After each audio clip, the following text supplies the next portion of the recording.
wabarakaatu daawadayaal kusoo dhawaada kanaalka Xangashow muuqaalkayga maanta waxaan ku soo bandhigaynaa buug dilay malaayiin qof oo ku nool daafaha dunida ma ahan hal buug oo kaliya waa laba kitaab oo dilay malaayiin qof oo ku nool daafaha dunida labadan kitaab waxaan muuqaalkan uga hadlaynaa sababta ay ku dhinteen dadkaasi akhriyay buugaagtan iyo cid qortay sidoo kale muuqaalkan waxaan ku soo bandhigaynaa taariikhdooda oo dhameystiran buugga koowaad waxa lagu magacaabaa Midraqa as-Saaxiraat waxa qoray nin u dhashay wadanka Jarmalka ninkan ayaa nin Kaatooliga oo lagu magacaabo Heinrich Markel buuggan ayaa waxa la qoray sanadkii 1487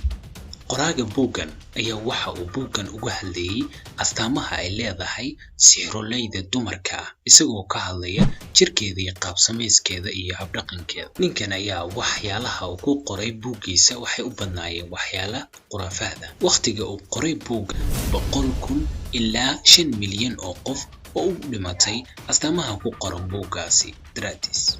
buugga labaad sanadkii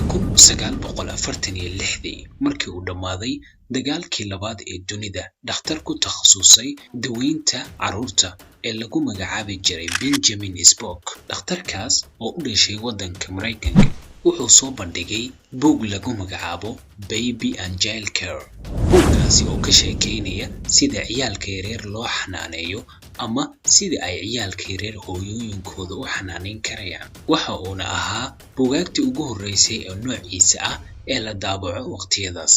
buuggan ayaa noqday buug aad u caan ah sanadkii ugu horeysayna waxa la iibsaday in ka badan 50 milyan oo buugaaga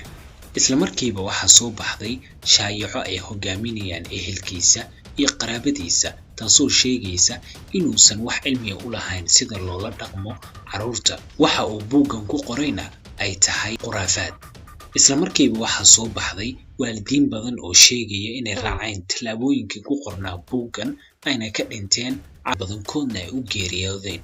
ayaa ah in carruurta yaryar marka ay yaryar yihiin loo seexiyo beerka taasna ay aamineen waalidiintii akhristay buuggan maadaama buugga ay ku qoran yihiin waxyaalo badan ama talooyin badan oo halis ku ah carruurta ayuu wuxuu sababay dhimasho badan carruur kor u dhaafaysa 60,000 oo carruur arrintan ayaa waxaa keenaya in dadka badankooda ay aaminaan wax walba oo buug ku qoran ayna qaataan talo walba oo buug ku qoran muuqaalkan ayaa waxaan ka faa'iideysanaynaa inaanan aaminin wax walba oo buug ku qoran sidoo kale aanan aaminin cid walba oo buug qortay